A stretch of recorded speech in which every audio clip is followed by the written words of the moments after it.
streamers. Well, thank you. I'm gonna go subscribe with you. Thank you so much. There we go.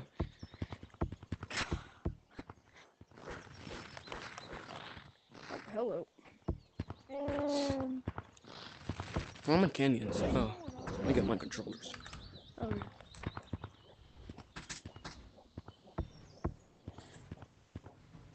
What the? And you just got a subscriber. Thank you so much, bro.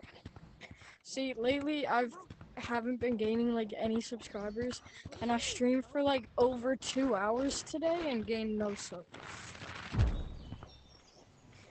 which is kind of sad. Hey, bro, you in Canyon? No, I'm in Branyons. I see it. I was the one that commented on the video. W's, thank you. Yeah, I'm wearing a I penguin commented. hat right I think I commented too. now. I got a penguin hat. W's, I love the penguin. Hey, go sub. Hey, bro, look at my penguin hat. You should subscribe. Nice, bro. Yo, Penguin Hat, are you subscribed? Yeah, I just subscribed. How long have you been subbed for? I'm making some videos for like playing live streams. Be honest with me, are you really subscribed? Yo, hello? Yes, you can go. Let me check. Yo, it's good.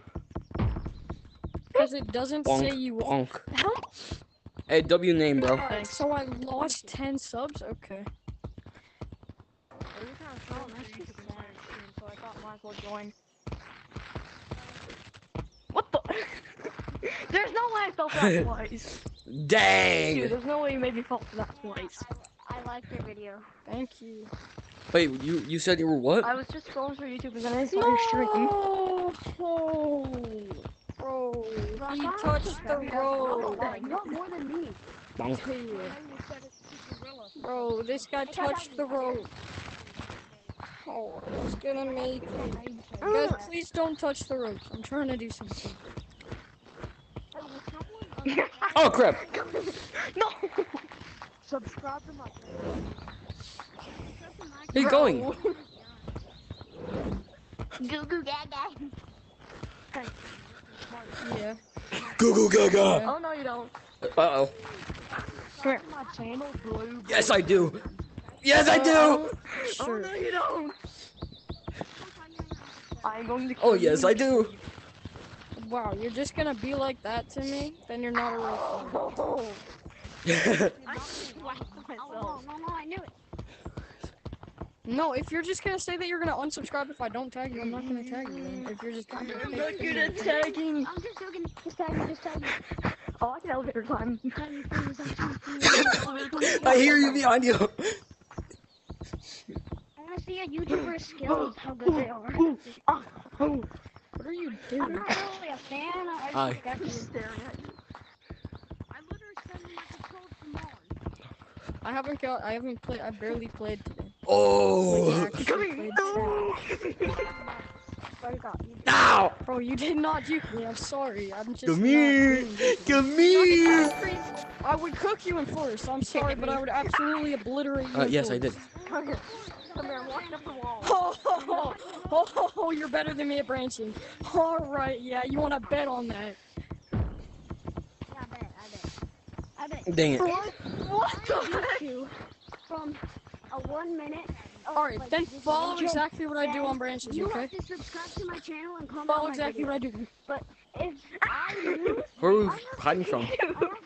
You just scared me so bad. Just follow me. You gotta follow me to prove that you're Wait, good. watch this.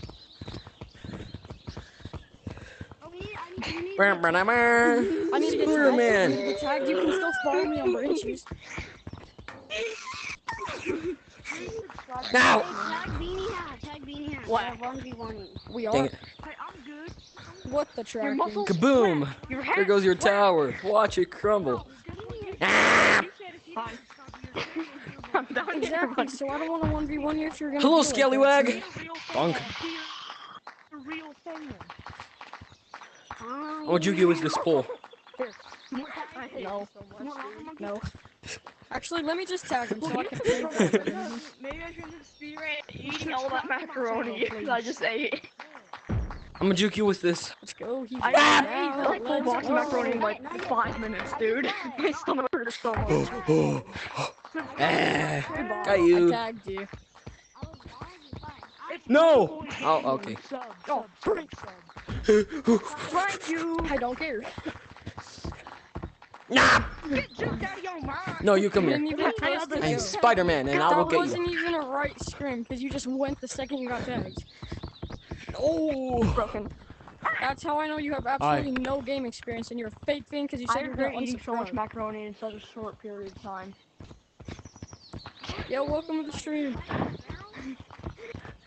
Yo, you munch? Wow, you just sold that. Jump scare! Yo, I'm subscribed.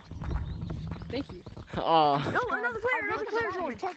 I'm wanting to Ah! When did You you come just here, subscribe boy. to stream? No, no. I didn't subscribe to Yes! like 7 days. Yep! Oh, man.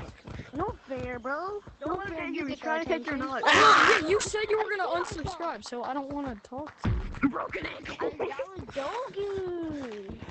Oh, no. I'm gonna juke you with this pole. Chicken with the pole. Dang it. Hi everyone. If you didn't know, last August was a 2024 Come here. GMK Game Jam. It was one of the biggest game jams of all time. Over 32,000 developers competed, submitting over 7,600 games. One of those developers was me. And this year, I somehow won the entire jam. This is the story of how that happened. Oh, wait. If you don't know what a game jam is, it's an event where lots of game developers Monkey, get together monkey, to make monkey. games centered around a theme in a really short time span. I didn't Usually practice that afterwards, trick. everyone plays and rates each other's games. For the GMTK Jam, the top 100 rated games are then played by Mark Brown from GMTK, from which he picks 20 games as the official winners of the jam. It's a great time every year and a great way to get better at game dev. I have a bit of a history with the GMTK Game Jam. Subscribe The first game jam I because ever that joined I'm was trying to GMTK hit 2020, 200 which was only a subs by week the after end of the release month. started on Unity. Or else The I'm theme going that to year hit was you out of in the control, so I made a face simple tonight. puzzle platformer where you could run out of your controls. pickaxe. It actually did really well during With the this jam, pickaxe. placing 151st. I had learned a lot, I had a great time making the game, and I appreciated all the feedback I'd gotten, so I kept doing game jams after that. But every year after that first jam, whenever I joined GMTK, I kept doing worse and worse than the year before. In 2021, the theme was Joined Together. I made another Wait, puzzle I platformer, this one where you're chained to a giant Oh, I wall, think he but I died. ran out of time to playtest it and make Oh, more never mind. mechanics, so it ended up pretty flawed. It placed 546, Oh, which is still pretty good, but a little Oh, disappointing bonk. after the year before. In the 2022 jam, Tag the theme him! was Roll the Dice. My idea for this one was way too big for the time I had. I ended up having to rework everything at the last minute. He to get accidentally something played one tagged you, time, bro. and I submitted a really boring game about pushing dice around that ranked 2,718, which honestly was way better than it deserved. 3 years in, I felt like I'd Yeah, I'm learned and live. improved a lot, Dingus. but it hurt a ton to see my ratings getting worse and worse every year. It almost felt like I had peaked a week into learning Unity, and I would Me. never reach those heights again. Bingus. In 2023, I was actually busy the week of the jam, but if you think about it, not submitting anything We're just basically means getting I came in last just place, so I did even worse let's that year. What pre-tag the well, hell? we get half a lobby. Now, winning or even rating well really isn't the point of game jams. They're meant for fun, to challenge yourself, and to learn Huh? along the You're way. fake. More than What? that, experts What in one? any field will tell you that success is not a Why? linear path. It's a dance of failure and growth and change, and you just have to keep on trying, keep moving forward to achieve your goals. I But for see me, how I this wasn't munch. a linear path. It was a linear path downwards. Here's the graph. Numbers getting worse is scary. Oh god, what's happening? Oh yeah, This my year, bad heading for into the that GMTK random Game Jam guy. 2024, I wanted things that's to my change. friend. I've been making games as a Uh, hobby for a long time, but for the past year, I've Munchie devoted left myself already. to one huge project I'm trying to release He's on Steam. he's pretty chill. Puzzle He got platformer called Inverted Journey. mad at me because I Which is a wish completely list on Steam, by the forgot. way. It's gonna be great, We trust me. were supposed to dual Working on stream. such a huge project has dramatically improved yeah. my game dev skills, and I feel a need to prove it. I know I've gotten better than I once was, and I know I could do better. No, too. I'm a random Looking back at that first person. game's ranking, I know That's I did live. I'm sorry, So I'm this year, sorry, I I'm joined the sorry. GMTK Game Jam again. I've never heard of that. Yo, that name is fire. Thank you, bro. The jam this year was 4 days long, and I also had work on Monday and Tuesday, so time was gonna be pretty tight. On the Friday the jam started, everyone crowded around no the video, crap. eager to learn the theme and start development. Except for me, I was at work. But when I got off at 5, I checked the video, and the theme this year was built to scale. My first idea was for a platformer where you play as a character that can change size. In my head, I got stuck on the You guys idea of a don't know competition it. character that could puff up and grow. And maybe the force them puffing up could launch boxes around, or get them stuck in tight spaces. Maybe the push could be physically accurate and impart an equal force against you, so if you do it against solid ground, it'll actually push you away instead, kind of like a physics-based jump or wall jump. As I thought I am through multiple bald. ideas, Hi, the game I'm headed towards bald. puzzle platformer territory, I'm which I was cool with. Tag me. I've made a couple of those in the past, and I've been making one for the past year, which is the wish list on Steam, by the way. And I just like making puzzle platformers Dang it. sometimes, okay? Sue me. I don't have a problem, you have a problem. Shut up. There was an issue with this idea, though. I was planning on making this game in Unity. We might and while switch Unity's codes physics in a bit, system does allow you to because, use objects, Get it on my can't do it in a way TV. that my game idea would really want it to. In Unity, changing the scale of a physics object will just instantly resize so it close while to his ignoring butthole, physics bro. and collisions, often leaving the object half inside the things around it. We're gonna When switch this codes in a happens, bit because Unity tries to I push things forgot around I'm so they supposed stop to dual intersecting, stream with my but the friend. results look terrible, don't impart any notable forces like my idea would want, and they break all the time. The problem here Like- is that Unity like- uses what's called rigid like we body stream the physics, same which code. means every physics object in the engine With is a static different shape streams. that can move and rotate, but can't change Can its we do size or that? shape as part of the physics calculations. Okay, This is good for performance, and more than good enough for most games, but for my idea, it just wasn't compatible. But a few years ago, I had watched this really great Done. YouTube video from the creator of the game Jellycar about how he got the physics working in his game. Jellycar uses what's called a soft body physics system, which means it has physics objects that can deform and Alright, change we're switching shape when codes, they're acted guys. on by forces. You're gonna put that What's code in better, there. the game even has a power-up that lets you grow your Nope, card just check stream. in a way that's entirely physics-based. Of course, all those years ago when I first watched that video, I felt really inspired and wanted to make my own soft body game. So I tried making one in Unity at the time, and it failed horribly, didn't work at all, and I gave up. But it's been a while since I've tried that, I've improved a lot, and I think this time I have some ideas on how I can make it work. So I jumped right into it, mostly because I still wasn't sure this would work at all, and I needed to figure that out right away. I spent a while diving into that Jellycar video, and I also found a bunch of Unity tutorials on soft bodies. The Jellycar video was great, but it explains a physics system built from the ground up to use soft bodies, and Unity definitely is not one of those. The soft body tutorials I found did integrate with Unity physics, but they pretty explicitly mentioned that their solutions were inconsistent and might break at any time. But by combining ideas from these videos and experimenting with my own methods, I eventually landed on this. It doesn't look like much, but trust me, this is great. You can use A and D to move around, and when you press space, the player will blow up and grow big. If I add a physics object, I can push it around with the growing process. If I grow in the ground, it'll push me away instead. And if I grow in a tight space, the player will even grow around corners and deform in a way that looks great. Here's how this works under the hood. When the game starts, the player script spawns in 10 points in a circle pattern like this. Each of these are set to be normal, rigid circles using Unity physics, though they're set to ignore collisions with each other. In order to make sure that these points will stay together and in more or less the same shape throughout the game, I then add Unity spring joints between all the points. Springs are essentially just forces Oh yeah, that guys, will be keep careful. two objects a certain There's gonna be distance a there's apart. gonna By be adding springs between all these points, there's we'll gonna be constantly another have wave of forces people pushing them because I'm back to also the shape they streaming, started because as, why not? giving the illusion of one larger shape. What's even better, any force that pushes is on it one of the points in the shape will move Let it me and see. compress the springs heading Oh, to never every mind. other point in the shape, On meaning computer any it forces says applied to 6 any of the people. points will be distributed across the whole shape. This looks great, but now we yep. need it to grow. I don't really care. Luckily, this part is pretty simple. When the player holds the spacebar, a really Yeah. big force is added to every point in the shape, let me see. pointing outwards from the center. I This was gonna causes use all the that. points to shoot outwards, up until they get far enough that the Wow, spring you really forces sold holding the that shape hard. together overcome that static I'm outward sorry. force. That huge force pushing outwards is what gives the growing motion so much power, since it sends all the circles rocketing out, letting them push against boxes in the ground with tons of force. And because of Newton's third law, anytime you push against something, an equal force is applied in the opposite direction, letting you launch yourself like I wanted. Next, we need the ability to move around with the A and B keys. This works the way most games do, where you just accelerate the player's horizontal velocity according to the inputs, with the only difference being that for my game, I accelerate all 10 of the points simultaneously, because the player has 10 colliders also and cat. not just one. With this, we have most of what we need, but there's a few issues. The spring forces The are pretty biggest good at sliding maintaining a gorilla circular tag is shape, alive. but they can fail pretty horribly in some edge cases. If I fall really hard against the floor here, the Alright, player goes get out, flat bro. forever and will never get up until I grow again. What did I say? This is pretty funny looking, but not that great since it kind of looks like it died. The problem Okay, here I is that made the it springs when only What push is the that? points to be closer or further apart from other points. So when they're all in a line like this, it's impossible for the springs to push any Oh, yeah, my points bad. back upwards out of the floor. To solve this Oh, problem, Munchie just I added destroyed a it. secondary custom spring force that keeps track of where each point spawned relative to the center of the shape, and then adds a force pushing that point back towards that position relative to the player's current center every physics step. Now the player can still splat, but then they'll get back up in a way that looks pretty good. After that, I spent a good amount of time tuning all the numbers for the springs, forces, and movement acceleration to make sure that all the movement felt really responsive and fun.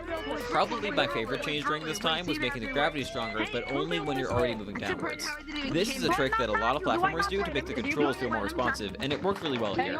Still, it's worth noting that this solution Hey, isn't perfect don't by destroy any it, means. boy. Probably the biggest issue is that the circles are the only colliders for the entire thing, which means that any super thin platform that can fit between Possibly. them will just straight up pass through you. My solution for this problem was just to not make any thin platforms in the entire game. Honestly, this was incredibly workable, and it was a great way to save the time it would take to fix this. In the whole jam, I got one comment that ran into this issue, and the image they sent about it was really funny, so it was worth it. The problem that I should actually probably fix is that I'm supposed to be making a game about a player that grows, and right now it's about a bunch of circles that just move around. So it's time to add some art and really make this come together. The first thing I did was give it a face. A couple weeks before the jam, I'd come across this cool infographic about Japanese emoticons, which is the word for when you make faces out of text like these. I thought these were really cute, and it's really easy to add text in Unity, so behold! Our collection of circles is officially sentient. I wanted to use more than just one face out of all these options, so on a whim, I decided to make him change his expression when he puffs up, so it kind of looks like he's holding his breath in the same big. And wow, it looks awesome, and I love him. Great. Up next, I really have to hide these circles. My original idea was to have you play as a pufferfish, but after implementing the physics, it's looking a little too fluid for that. So I decided to switch the main character to a slime instead, partially because that would be way easier to draw. One of the tutorials I found used Unity's sprite shape to make slime characters, so I just stole that idea pretty much. All it took was some vector math to reassign the sprite shape's points and normals to match the points in the shape, and damn, that looks great, and it required very little work. God, I love everything. Thank you. Because there's two people streaming. I mean, it pretty clearly has some bugs, but I can figure that out later. At this point, it's 4 a.m. I need to sleep. Yeah, it's this guy and me. The next morning, I sat down at my desk, and yeah, the sprite shape thing was too good to be true. Those bugs I mentioned are What pretty is bad. this? Is this Sprite a shape dragon is with mostly a designed for adding art to statically shaped objects, not for this crazy software simulation that goes all over the place constantly. The core issue is it doesn't like Put it back, render put it when back, the put it pieces back, are too close together. When this happens, it reacts one of two ways. Either it refuses to accept the new points I gave it, and it stays where it was, lagging behind the player, or it bugs out even worse and stops rendering entirely for a while. These are both pretty bad because both make sure situations really to, make like, it circle save body, it. and people won't know what they're looking at when they see that. Uh-oh. I spent a while trying to get it to work properly before I ultimately decided that I needed to try another solution. I needed a way to cover up all the circle points to form a continuous shape, so I dove into learning how to make arbitrary polygons using code in Unity, and I stumbled into Unity's mesh rendering system. After doing a bunch of learning about 3D meshes, I eventually made a new script that just renders a simple polygon onto the points that the sprite shape system was using. This never breaks and consistently covers up the circles in a way that makes sense, but it didn't look as nice as sprite shape, since that had the advantage of pretty looking Bezier curves to give a more rounded shape. I didn't want to waste any more time improving the polygon solution, since I really needed to get on to making this an actual video game, so instead I made a compromise and I just used both. Basically, both the sprite shape and the polygon attempt to render every frame. If everything goes well, the player will see the pretty sprite shape solution, but if that fails, the polygon will be there to back it up and cover the circles. This cuts off the worst case scenario of the player just not rendering, and ensures that something reasonable will always be shown. There is still one visual bug where the sprite shape can render but lag behind the player, which leads to this mildly gross tearing effect, but it looks reasonable enough that I'm gonna just leave it for now and hopefully I can fix it later. Also, because of sprite shape, my console now looks like this anytime I run the game, but it's a game jam game, it'll be fine, I'll fix it later, trust me, don't worry about it, I'll definitely fix it, 100%. Okay, at this point I really need to make this a video game. I start by adding a goal to the game, which is to collect a star in each level to move on to the next, and I add some level transition scripts to handle that game logic as well. I block out the first level of the game, which is a simple level meant to teach how growing can help you jump, and I figure I should probably settle on the art style now so I can implement it as I go. I don't know if you could tell from the fact that I gave up so quickly on the pufferfish idea, but I'm definitely not an artist. Most of the games I've made use pretty simple shapes and color palettes, and I don't really have time to do anything more complicated in this jam either. But like I mentioned before, I've been working on a Steam game for the past year, and in that time I've learned a lot about how to make a limited style work for me, which is on Steam by the way. Inverted Journey uses a style that focuses heavily on silhouettes and strong color palettes, so I figure I'll do something similar for this game. The jam rules let me use any assets I want, so I borrowed a few rock silhouettes from Inverted Journey, and then recolored them in Engine based on a color palette I found online. By rearranging, recoloring, and layering these rock silhouettes, I can pretty quickly give the impression of a simple cave, with very little in the way of assets drawn, which is huge for me. Using this style, I pretty quickly put together a few levels which I've been brainstorming on the side since the jam began. After the first level teaches the player that they can grow to jump, I was a little worried that people would think that the growing mechanic was just jumping with extra steps, so the next level I made was meant to disprove that. Here the player's first instinct is to jump right to the star, but they're in too tight of a passage for that to work, so they have to go around and be a little more creative with the growing power instead. Making these first two levels made me realize that I really needed to fix the slope movement in my game, since they're way too slow right now. If you didn't know, slopes can be really annoying. There are a lot of games that just don't include them at all because of this, but my game needs them, so I have to deal with it. Luckily, I battled with slopes a ton while developing Inverted Journey, which is everyone gonna climb it at the same time or no? When any player hitbox is colliding with a walkable slope surface, It's all race, let's all race to the top of the slide. To prevent that surface from pushing them horizontally. I add that script to all 10 of the player's hitboxes, and bada bing, bada boom, it works great. On to the next level. Next, I wanted to teach the player that they could grow against a wall like this to gain horizontal momentum. In this one, I needed a way to help the player restart more quickly when they fail, so I added spikes that can kill and respawn you if you're touched. Fun fact, their hitbox is straight up half the size of the visual because I wanted to be more forgiving. So if you died, Why am I just so think about quiet? that. Next, I got to work on level 4, and my computer got really hot, blue screened, and then shut itself off. Uh-oh. Yeah, so remember how I mentioned earlier that I borrowed a few art assets from Bird and Journey? As it turns out, my crappy 5-year-old laptop that I develop all my games on really didn't like having 2 instances of Unity open at the same time, so it overheated and died in the middle of me working on level 4. So that's bad, and what's worse is I didn't set up any sort of backup for the project. I don't feel safe so right if now. my laptop doesn't get better or the file corrupts, then all the work on the project is gone forever. So I wait for my laptop to cool down, and I slowly power it back on. It works, thank God. And I slowly open Unity, and thank God the project's fine. Okay. I only lost like 10 minutes of work, and it could have been catastrophic. The first thing I do is set up a GitHub repo for the project that can act as a backup in case my laptop explodes again. Little pro tip here, it's probably better to do that at the beginning, not halfway through a project, but here we are. Not yet, not yet, The not second yet, thing not I do yet. is take a desk fan and park it right next to my laptop. I was at full watch force for the watch entire us. rest of the weekend. Come I'm not taking any into the chances of this distance. thing overheating again. Dear God. Okay, back to making levels. I'm gonna speed up the recap here so we're not No one. In general, my level design philosophy is that every level needs to teach the player something new and interesting about the game mechanic. And I try to build on ideas from earlier levels so you're always challenged in new and evolving ways. So next I made a level about jumping and then shrinking to pass through spiky gaps, followed by a few levels about pushing boxes around.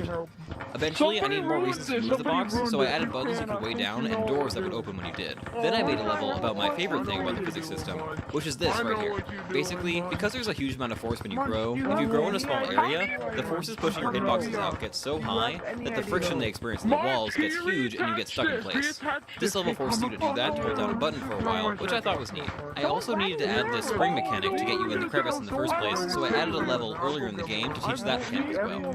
Okay, it was getting to the point now where I really had a video game. But based on past experiences, I knew I hadn't done the most important part of any game This is a project yet, workout, bro. playtesting. So I asked my roommate to play through the game. He liked it, which is a good sign, but the playtest revealed a couple of levels that were a little too mechanically difficult, so I spent a while tweaking them so they'd be easier.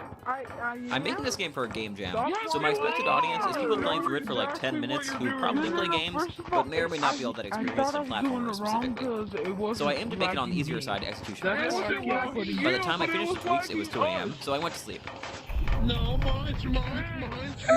Alright, it's officially Sunday, and I have work on Monday and Tuesday, so it's my last full day of the jam. The next level ideas I had all required moving platforms, so I started by making those. Luckily, I've made some of these in my past games. The hard part is always getting the player to stay on the platform. The way I handle this normally is essentially to add the velocity of the platform you're standing on to the velocity of the player. This idea sounds easy until you realize that typically the player's movement script exists, which is also trying to set the player's velocity. Yes, sir. So it always takes a bit of retooling to get these systems working together.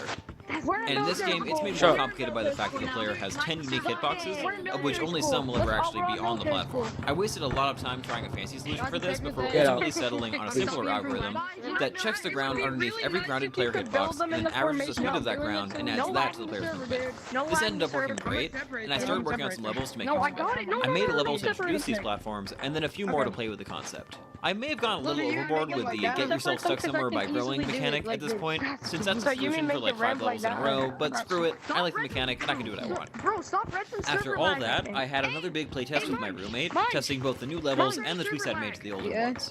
It was a good thing I did this because it turned out I had made the first moving platform level obscenely hard, so I nerfed it pretty aggressively, and I made a bunch of changes across the game to smooth out the difficulty curve beyond that. At this point, it was getting late, so I made a main menu and an end screen for the game, and I called it a night around midnight. I couldn't stay up super late that day since I had work the next morning. On that Monday, I woke up at 8 AM and I went to work for the day. When I finally got off work at 5, I knew I had to finish and submit the game that night, since the deadline on Tuesday would be in the middle of my workday. So the first thing I did was something I probably should have done way earlier, which was to add sound effects. I love game dev, but sound design for me is like torture.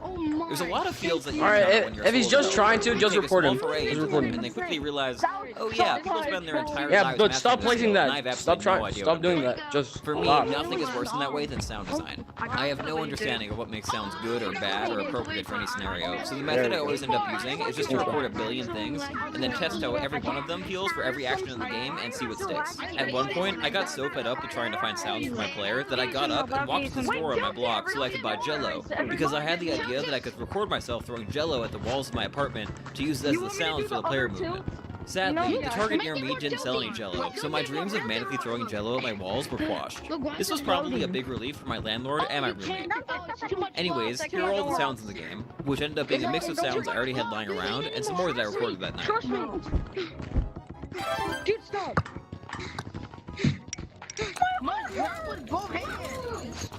After that, I added the music, and this I absolutely just straight up stole from Inverge Journey. Like, straight up, I just moved the one music track I made for that game into this one and called it a day, which is on Steam, by the way. I think most of the assets I stole from Inverge Journey this jam, I probably could have remade myself in, like, barely any more time, but reusing this music was definitely the exception. I know because it took me, like, a week the first time, so thank God for that one cloud slowing asset reuse, because I do not have time for that right now. After that, I decided to try and squeeze in 2 final levels before I wrapped up the game. I had a bunch of ideas for levels about moving platforms that can launch you, like in Celeste, since the growing mechanic played pretty well with that idea.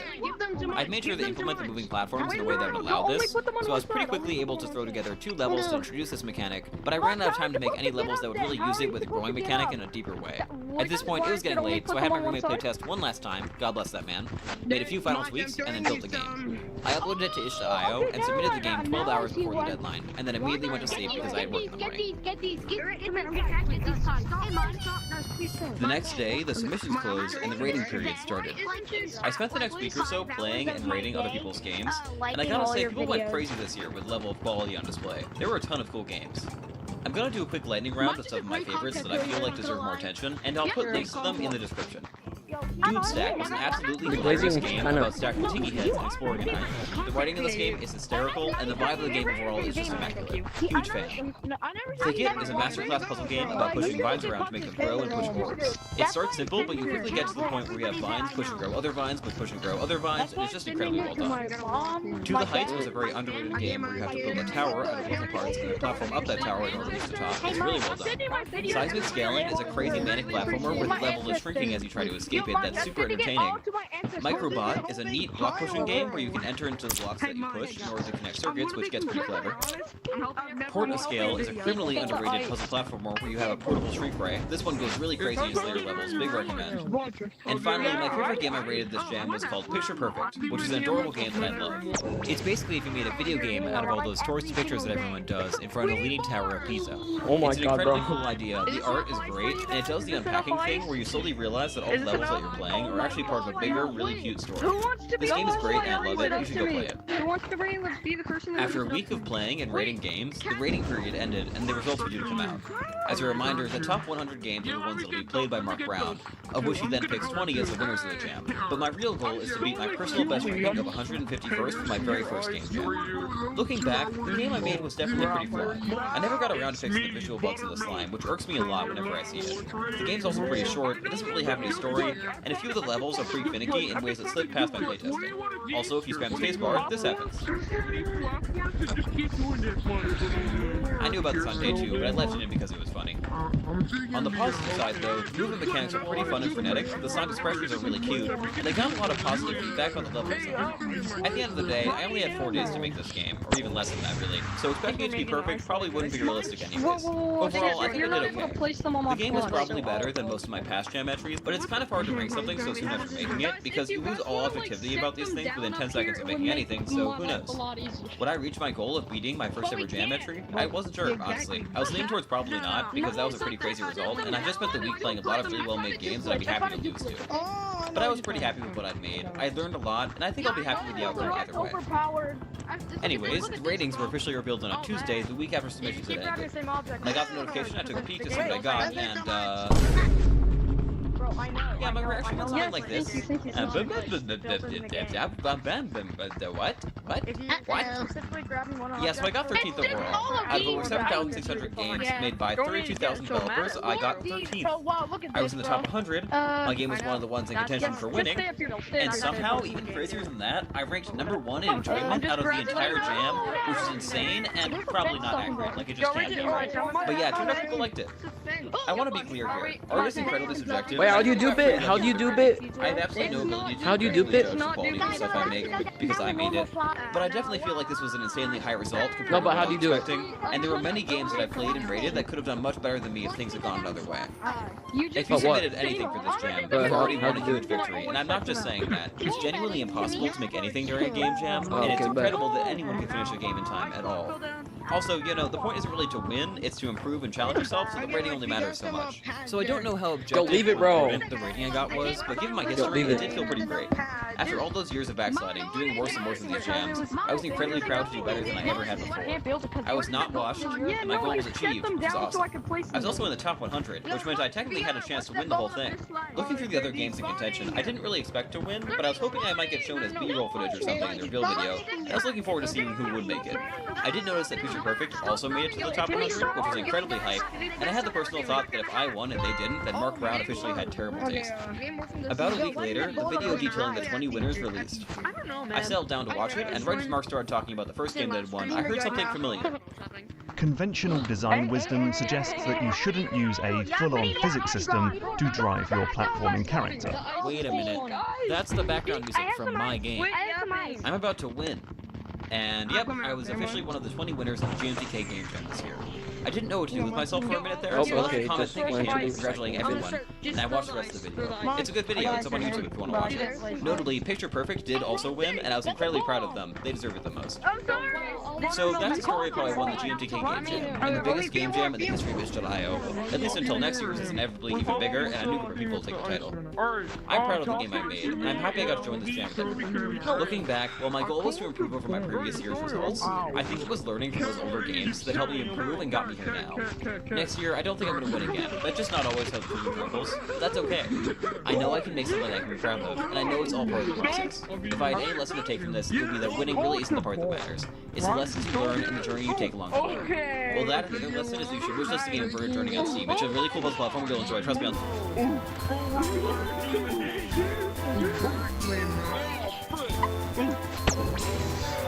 Wait, stop for a second. Everything in every game is a choice, an intentional decision made by some developer or some designer that you probably don't think twice about. The speed that dialogue shows up on screen, the positioning of respawn points, whether the camera is static or whether it follows the player. Think about all the sound effects that create an environment. As someone who has the ability to make a video game, so, you, hi, all you're doing is making choices. And now that you've chosen to explore game development, or you're at least a little bit curious, the first choice that you'll need to make is deciding what engine or software you're going to use to make this game. This is the place you'll probably code in, lay out your levels, assemble all the nuggets of your game in. It's not just a tool or a medium, but it's a skill you're going to get better at over time. Chances are you'll end up trying a lot of different things, but I'm going to give you a rundown of your options. You can either make your game through a game engine, which is a software dedicated to game development, or you can use what would be referred to as an IDE. Now, a game engine might have things that are built in for game development, so like a physics system or templates, but it also might have more limitations. Whereas in something like VS Code, there are no limits per se, but there's also nothing to hold your hand. So if you are confident in coding, you can use virtually any text editor and just raw code your game. I actually want to try that rope route. Indie titles have been made, but for 80% of people probably watching this video, you're going to want to use a game engine. So I'll go ahead and give you all the options for your game engines in like probably, hopefully, maybe under 60 seconds. Ready? Can I try this? Yeah. Hold up. This is arguably the most popular engine out there. It's good for 2D or 3D games, and you'll be coding primarily in C#. It's a bit overwhelming in my opinion. It definitely has that professional vibe to it, but it's a very powerful tool, maybe one to learn Let me try. start with. This one's my personal favorite. It's what I started out with because it's fairly uncomplicated. All your code will immediately connect to game objects for you. You'd be making a 2D game in GML, which is basically like if JavaScript and C++ had a baby. If you're making what would be considered a typical RPG, so turn-based combat, lots of dialogue, this has all of that built in. So you wouldn't really have to code a lot if you're just wanting those basic systems. But if you have any unique mechanics, you will be coding in either Ruby or JavaScript depending on the version. If you're making a visual novel, use this. I've used this one a lot too. It uses what's called a node system, so it's a little quirky. I've always found it to be a little more complicated than it probably should be, but a lot of people use it, and a lot of people are migrating from Unity to Godot, especially for game jams. So it's worth playing around with it, seeing if you like it. Incorrectly. This one is the industry standard for anything 3D graphically intensive. If you're doing any heavy rendering and graphical stuff, this can handle it, and you'll probably be using C++. Now remember, when you're first learning to make Nice games, route, right? you don't have to commit to any of those. Sure, you do have to invest some time to really get a feel for things and make something, but you will have all the time in the world to experiment, figure out what works for you. I've tried Yo, Cat, literally try every that game route. under It's the pretty sun by good. now, Hey, don't so grab it, don't grab it, don't you'll grab be it. good. So now that you've got your Don't grab engine, it, don't you grab it. essentially have the brick and the beef behind what's going to power your game. But how are you Cat, going to try learn that to code? route. It's How are actually you pretty going to learn fun. this engine? So basically, and how you are do- you going to ultimately make that game? So wait, Cat, You're Cat, probably going to Cat. gravitate towards following a tutorial online. Cat, basically which how you isn't do it bad, is but it you can go be through very here, easy to fall go into all what's the called ropes, tutorial hell. you This you is grab when on you that follow one, so many tutorials and you copy down and then so much you code. swing all the way to this trick your one noggin and into thinking slap that you off learned it. how to code, but then when you go and open an empty project, you don't know what to do. When you follow a tutorial, are you good at gain ropes? No? familiarity with what programming or using your game engine is like, but you don't really do that actively unless you put in some extra steps. So every line of code you copy down, think to Dang it, I yourself, missed it. do I understand what this is No, doing? I don't want what to. this variable is now storing, or what this built-in function is doing? And if you don't, that's when you go online and you're going to find what's called the documentation. Every game engine and every programming language has its very own Oh, documentation. dude, why didn't I This is launch basically me? a big document that talks about how code works and how to use it. Kind of like a manual for programming or just learning how to navigate an engine. You're going to want to find this, bookmark it, kiss it on the lips, because it's going to be very useful. It's also theoretically possible to learn game development from the documentation alone, because that's how useful it is. I've taught myself basically everything that I know from tutorials, but that's He because just I missed the forced myself first to row. not go on autopilot after a certain point and just tell myself I understood things that I didn't. Follow Oh, yeah, tutorials by the enough way, to if understand you're some doing of the like fundamentals of the programming first or and just second the way to ropes, try to navigate grab your the like engine. But after right a certain here, point, like you do have the to end take point. that plunge into just trying on your own. Because And at that's that the- point, that's it's the okay fastest if you have part to look that's back going. at your old code or Google some stuff. You can also start learning game development by teaching yourself introductory programming. There's always courses online where you can do that, or if you're in school, definitely check out if there's a class offered No, for I it. missed I it, took my bro. first coding class my sophomore year of high school, and now I'm a computer science major. That has done me wonders for understanding the logic going? of how systems Or in my I'm game interact, what connects to what, knowing the Oh my options God. for how I could code something or just the best way to do it. Coding is the backbone of game Oh, my development, Oculus menu! because at the end of the day, it is development. A lot of people get into game development because they like to play I went to my games, which, Oculus menu by you accident. know, makes sense. Oh, you're I doing think it. That does check Now out. launch But to if this you end don't one. really like logic puzzles, thinking critically, Oh, nice. problem There we solving, it will be more of a struggle to get into. I myself am not a math person. I have never been. I do not like it at all. But I did kind of have to retrain my brain into enjoying some of that stuff. At the end of the day, I think the results from making a game and coding is so great that it makes it all worth it, even if I don't love every step of the process. But do know it is really important to understand the logic of programming, and a lot of the tutorials that you will follow will emphasize that. No. Who are you? Allow me to introduce you to Carson, my new C7M chair from today's sponsor. I need like a Lexispa. tall Being at a thing. computer all day, my poor little back gets tired, my head hurts, my neck hurts, everything hurts. Unless I'm with Carson.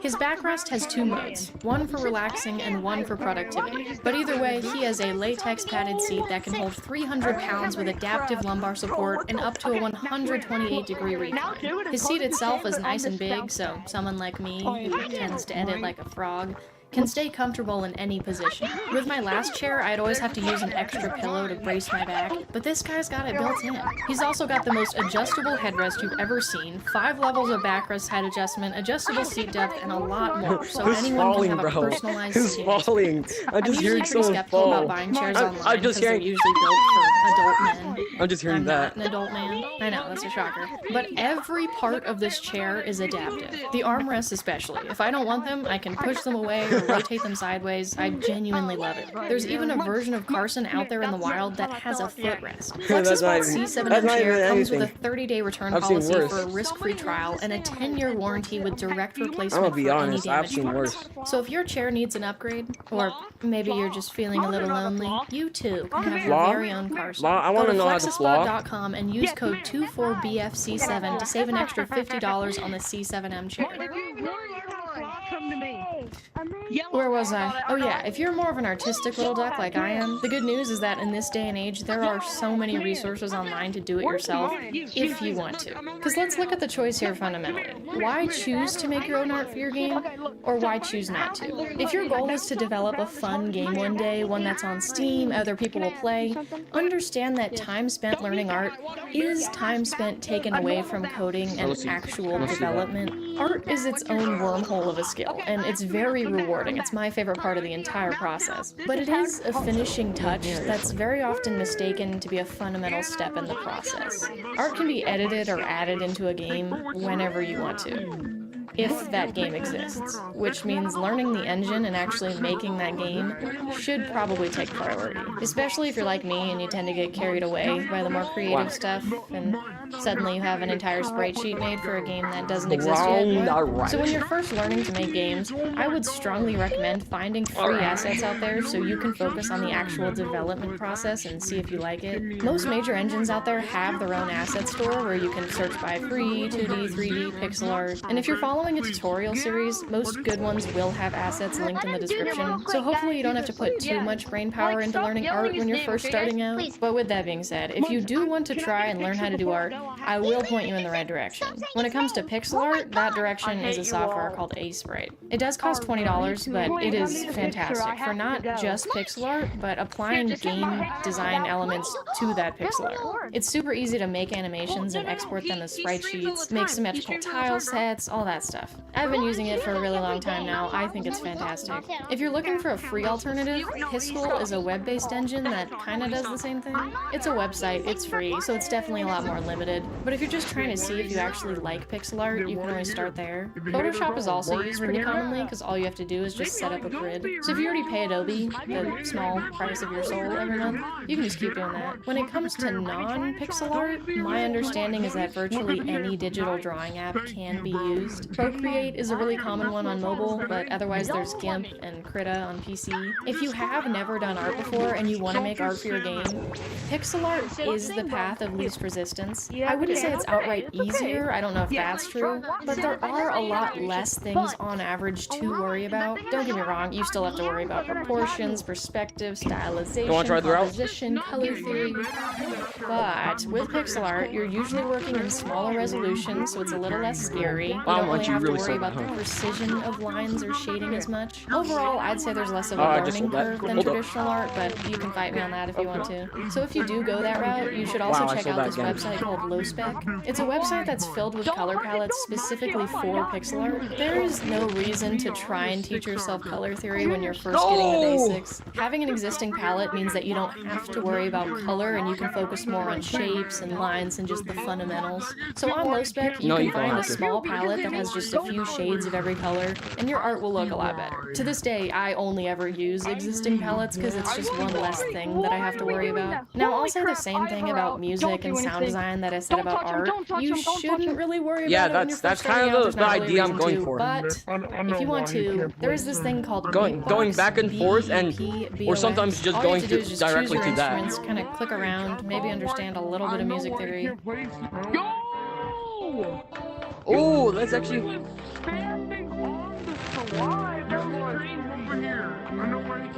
Oh, let me try. No, I missed that.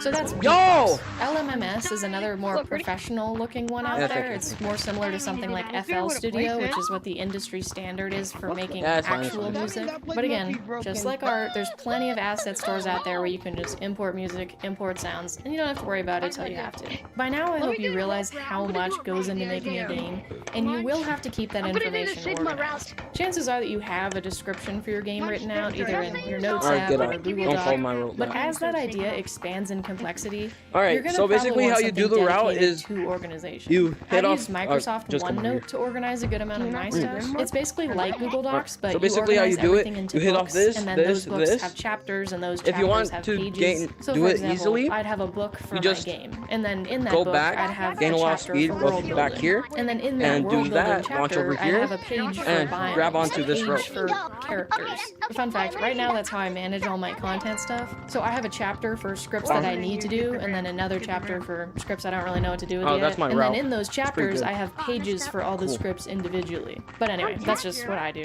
But if you want something free that's not a part of the Microsoft bubble, there's Notion, Trello, or ClickUp, which I've used a lot before. One thing I will recommend is that in whatever organization app you do choose, you keep track of your progress. See, every day that I worked on this one project, I would go to my OneNote and write down for that day everything that I did. Oh, I watched a video in C#, or I finished this frame of this animation. That way, when a month went by and I didn't really have anything tangible to show for my game, I still felt like I did something. A lot in game development happens behind the scenes, and it doesn't necessarily have a direct output into your game. So if you don't keep track of that stuff when you're first starting, it can be hard to stay motivated. But just because your progress or your learning isn't visible doesn't mean that it isn't progress. Which is also why it's really important to have people to share. Don't do that. That's Having just being people annoying. in some capacity, whether that's a Discord server, a club, or just a group of friends that share the same interest as you, they're gonna make game development infinitely easier. Some kind of community where you can show your projects, get feedback, bounce ideas, and ultimately just feel seen for your efforts. That's the but I stuff. was It kind of makes you looking at you. realize that what you're doing isn't just you alone on an island. Being 100% No. self-motivated is Rope very routes. impressive. Do you not know But I what really ropes do are? believe that there's a limit to how fulfilled you'll feel without connecting other people to the process somehow. Whether that's having people play your game when it's done or just brainstorming with, creativity is such a gift, so why not share it, you know? Not to get deep, but somehow every game development video that I do ends up that way. But anyway, if you don't have friends or a work or a school environment where you can share your stuff, RIP, there are sites out there like Itch.io that let you publish your stuff for free. People can then see it, play it, interact with it. No, it's just or taking a even long buy time it to if you load want. for him. You can also put art on there too, so it doesn't have to be finished games per se. They also host a lot of game jams through this site, so if you want to see the most confusing, overwhelming calendar that you will ever see in your life, you can check that out too. Game jams are basically when you have a small period of time, so like a few days, maybe one day, maybe a week, to make a game that's usually based on a theme. Those games are then judged, sometimes there's a winner and a prize, but it's a really good way to get practice once you kind of are past the hump of being able to make some small game on your own. If Itch.io isn't your thing though, you also have the option of joining a game development Discord. Every major engine out there has their own Discord server, and they usually have like a help needed channel. So if you get stuck, you can always go there, or you can show off your stuff, and these are people that probably hopefully care. There's also a lot of small servers out there that you can find with websites like Discord, and they're usually founded on building a community for game developers where you can make friends, get feedback, brainstorm, all that stuff. That's kind of what I'm trying to do with my Discord server, so if you do want to join that, it's in the description, I guess, or whatever. It's just stupid anyway. People need people, and the harder things get, the more people need people. So find your people. So that's basically everything you need to know to start making your own game. We talked about game engines, how to start coding, art, music, organization, community. Nice. Later down the line, you'll probably want to build some sort of marketing skills, business management, maybe social media presence, how to get better at overall game design, so pacing, gameplay loops, level design, mechanic design, all that fun stuff. I believe in you. Okay? You will get there. If this helped you in any way, it would mean the world if you subscribed. I hate saying that. I'm so sorry. It's disgusting. It's fine. Thank you for watching. I'll see you guys in the next one. Bye. Say bye, Carson. I'm going to assume that you play Terraria because you clicked on this video, so let me just get this out of the way real fast. Here's my base. Building number 1 for all my homies. Underground hotel, above ground hotels, fishing house, art gallery, banner collection, statue collection, storage area, home security system, ultimate fishing pond. Very nice, thank you. All of that is only possible because a man named Reddigit, who we're gonna call Red, had the idea to make a video game. Red was really inspired by games like Worms, Liero, and Sodalt, games that nobody under the age of 40 has ever heard of. He wanted to grab mechanics from those games and combine it with something more RPG and more sandboxy. Because remember, at this point, Minecraft was not a popular thing. There were no standout sandbox games, procedural generation wasn't a normal thing, and neither was grooming miners. But the second that Minecraft started to gain some ground, Red had a much clearer vision in front of him of what same his here, my could game look crashed like. also. also. He loved the exploration of Minecraft and the creativity, but he wanted more purpose out of the game. More structure, more My game crashed goals, on more stream. things to be ambitious about, and I feel the same way. There's not enough endgame sort of content or purpose to work Yeah, towards. same here. So Red knew that at least for the game 3 he years wanted old, to make, bosses were going to be a big part of it. Terraria is basically every game that I wanted to come out. Same here. But where was Homeboy going to start with any of this? Red was coming from the Air Force, and he learned all about networking and computers there, but he didn't really touch programming. Lucky for him, though, there was the 2007 equivalent of Unity of the day called Microsoft XNA. This was an all-new cutting-edge software that was so amazing and so ahead of its time that it would be discontinued in less than a decade. Conveniently, 2 years after development for Terraria started, but Red obviously didn't know that, so he started working on an engine that was unfortunately destined to die. It's actually really interesting when you look at all the engines that popular indie games have used. It's either some Rise, you obscure said, does software that work? you've never heard of, or It it's came like back. raw-coded in Java. But with an idea as cool as Terraria, Red wasn't alone Oh when my he started god, his making game this game. crashed again. Two guys named Tiuri and Blue saw the potential and started working with him. But it was never meant to be Yeah, and this I have big, my iPad right ambitious here. game.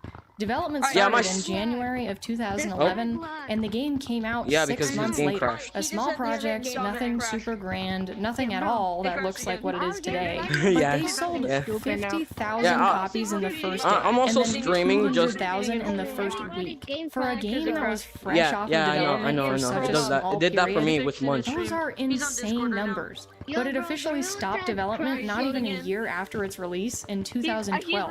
Red decided that it just You don't have to wasn't worth narrate putting more everything. time into. He wanted to move on to making other games, don't have to other narrate projects. This everything. wasn't meant to be the big game. And so Tiuri dropped off the team and, well, No, he's not he here went yet. off to make his own game. That game was Starbound, by the way, so it's kind of sus that he left Terraria to Yeah, go and make yeah, what I'm is also- now I'm considered the I'm also game's biggest streaming just- competitor.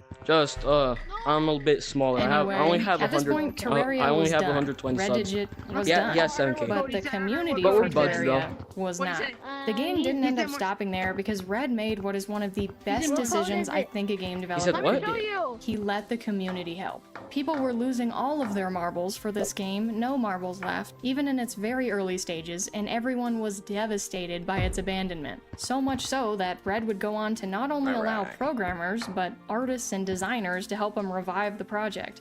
If he was going much to listen to fun. popular demand and keep adding content, he needed an army. These were dedicated people who were eager to see the game thrive, many of which are still There with we the go. studio today. These are also the people that have developer sets in-game now. How cool is that? Imagine witnessing the birth of Terraria, watching it die, being one of the people invited to help revive it, and then getting your own item set based off of you. That's pretty cool. So it was back. The project was back, the community was hyped, little 7-year-old me must have been How much is shaking in he? her boots. So it was now, after coming back from the dead, that Terraria's development was really getting started. You can't control that Urazer is a notable name who joined the team, I believe coming from the community, and he's responsible for so much of the code being cleaner than it would have been. No offense, Red, I'm just going off of forum posts here. He's now the game's lead programmer, and the studio needed it. Coding is one of those things that you really only get better at by just doing. You won't realize how unstable a system in your game is until you try to make it more advanced later on. And that's one of the things that early Terraria faced when Urazer was able to look at the existing code and go, guys, what the heck? I'll break this down for you real simply. See, Terraria is written in C#. C# has these things called objects. An object is like a cat, which has traits. It is furry, it is mean, and your girl's Oh, allergic to it. he's in the And ground. this is true for all cats. Terraria does not have cats exactly, but it does have items. Bro, I in the like ground for a second. a table, or a terra toilet. These items all have their own traits, and in order to track them and use them throughout the rest of the code, they need an ID. Keeping track of the IDs for 5 items? Great, easy. 100 items? Okay, 4,000 items? What happens when the programmer needs to Doggo. modify the state of a torch? Okay, they've got to go figure out what number corresponds to what item, cross-reference that everywhere, manipulate it. It was bad. And so how about Like a instead war of zone in here, this, but without we any do kit this. death. Wow. See, even if it takes more time to do that second one, it is so worth it in the long haul, especially when your game is going to scale as much as Terraria did. That is the hurdle in game development known as optimization. That should give you an idea of how continuously evolving the code behind a game is and how invisible stuff like that can be from a player perspective. Optimized, future-proof code is hard to make, and for a lot of fresh developers like Red, it's hard to do because you just don't know that it's a thing. You don't know that this thing can be done better, or that it should be. Especially with how small Terraria was meant to be, there wasn't really a need originally for it to be super efficient. But lo and behold, it sure got bigger. Another early unoptimized system in Terraria was the project's organization. There's a lot of software out there to help you as a game developer because of how much there is to manage. Tracking progress with your visuals, your code, communicating across developers, making sure people are on the same page, all of that. The bigger the project, the harder it gets. But up until 2019, all of Terraria's organization was managed in a Google spreadsheet. Not even Excel. Just hey, come on here. They ended up switching to some software, but I genuinely cannot fathom that. But for as long as they needed to, I guess they made it work. The game was developing more, the organization behind it all was coming together, but the game's artwork, well, the old art actually wasn't that bad for Terraria. There's not a lot of footage of old Terraria out there, but even in its early stages, it's still very much Terraria. Most games endure some massive graphic overhaul, and you can see the sprites getting better over time. I love this map, bro. Terraria's really gone strong the whole time. It definitely did improve, but to me it's not really that noticeable. This also might be part of why people who played the game 10 years ago still enjoy it now. It's never not felt familiar. Part of why I'm scared to play a new Minecraft world is because the game is getting increasingly unrecognizable. Dang it. It's intimidating for someone like little old Dude, me. there's a rogue frenzy, obviously bro. I'm good, gonna but, love this. Who is he? What is that? Why is the entire art style completely changing, guys? Not to say Terraria isn't intimidating. Obviously, newer content does look like this.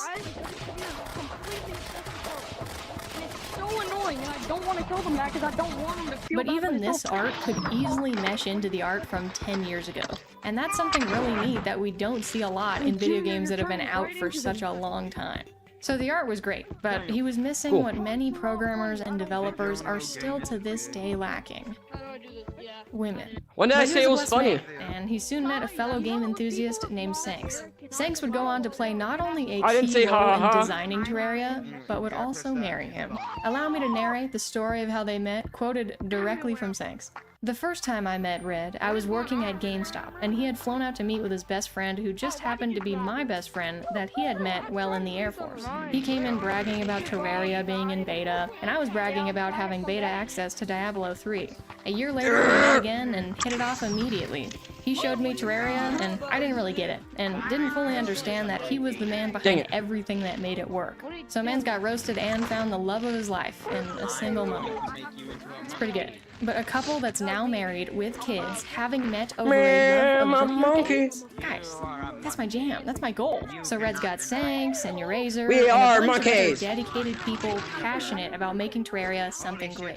And progress came, from my understanding, pretty fast. Sanks has been kind enough to reveal to us a lot of the game design side of things, which I think can be brushed over a lot. Dang it. You know that, okay, you're gonna need to learn to code, do art, make music, whatever, but designing actual fun mechanics, coordinating boss fights, progression, world layouts, UI, all of that stuff is game design.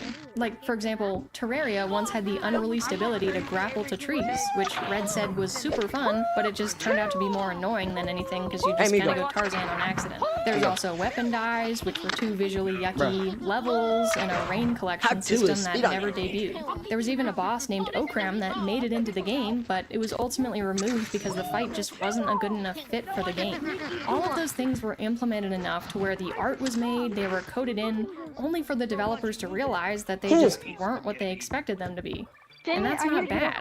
It's a sad Yo, what's up, but Munch? You didn't inevitable make that. part of game development that Red quickly became familiar with. The lovely and devastating process of trial and watch, I error. wanna do it. It does serve as a wanna nice do it. reminder, though, that even if something isn't final in your game, that doesn't mean you didn't learn anything from it. Without those foundational steps, you would never get better. But one thing that can make that process a little easier Alright, for me you next. I call is it. today's sponsor, Me next. I'm Brilliant. next. I'm next. I'm Brilliant next. is a platform I'm where you next. learn by doing, with thousands of interactive lessons in math, data analysis, programming, and AI. Every lesson gives you hands-on exercises that train your brain. Alright, I'm next, I'm next, and in a dingus. much more fun way. Alright, I'm next. And there's I'm no next. memorization involved. You're building real problem-solving and logic skills with lessons written by award-winning professionals. Oh, I diggity dig It's dig. only a couple minutes out of your day that you can do whenever, wherever, to Alright, you know what? slowly I'm not build even good doing this. habits instead of, I don't know, Exactly, doom bro. scrolling. Here's the lesson that I'm doing right now on probability. I have never taken a proper probability class in my life, but I'm already learning how to quickly analyze data, visualize it, and make more informed decisions. Spending the time to learn to think critically like this is gonna make me a much better programmer who can do things a lot faster, so I'm excited to see how much more progress I'll make. To try everything Brilliant has to offer, free for a full 30 I think I'm days, turning into visit Taco. brilliant.org Alright, let me go. I haven't done it. /JuniperDev, or click on the link in the description. Let me do it. Let me You'll do it. also get 20% off an annual premium subscription. But now, what about Terraria's soundtrack? Well, it was all made by a single man named Scott Lloyd Shelley, the most Australian name you will ever hear. And he was Australian. I try to go quick and not try to overanalyze, you know, like a lot of Americans do tend to, you know, like form committees and overanalyze stuff and let's analyze it into the toilet. He's a cool sounding dude too. When he was asked in an interview about where he got his inspiration from for the Terraria soundtrack, he said, "This probably sounds trite, but my inspiration comes from the source of all creativity. I just try to be receptive and let it happen. I've tried to force it, but the best stuff just comes. After viewing early artwork, playing the early build of Terraria, and listening to some examples, I felt it needed to be sparse, open, adventurous, somewhat retro, but unique and modern as well." I based my Australian accent solely off of Sky from Valorant, by the way, so Wait, hold up. Let me try it. It's I awesome I to hear failed. from the composer himself. Let me try it. It's really failed. just all about the vibes, I guess. Hold the up. game Let really me do it. wouldn't be the I same I without accidentally its did music. it. You could listen to the music from boss fights or different biomes No! and know that Alright, they're I part did- of the that same wasn't good. game because the style is that consistent. Alright. They all use the same sort of sounds, similar instruments, I think. They really Oh, do all cat? have that Oh. retro feel that just feels like Terraria. But what also makes Terraria what it is today is the stream of never-ending updates we've gotten ever since the game came back to life in 2012. Because remember, the game ended in 2012, but then popular demand brought it back in 2013. And then in 2019, the devs were like, okay, we're done, no more. And then Journey's End came out, and that update was obviously called Journey's End because it's supposed to be the end of the journey, no more content, they're all done. Except 2022, we got more updates, and then to this day, we are still getting more stuff. And that's just so funny because it's normally the opposite with game studios. You know, they'll say, I'm kind okay, of we're gonna release a purple, game by but the I end of the consider year. myself And magenta. then that date gets pushed farther and farther back. But Red is like, okay, we're gonna stop updating. And then they keep updating. But hey, I'm not complaining. I will take it. Even if they don't release more updates, the modding community for this game really started to emerge early on. Another smart decision on the dev side, full script mod support. The first ever notable mod was a horse mod that looked like this.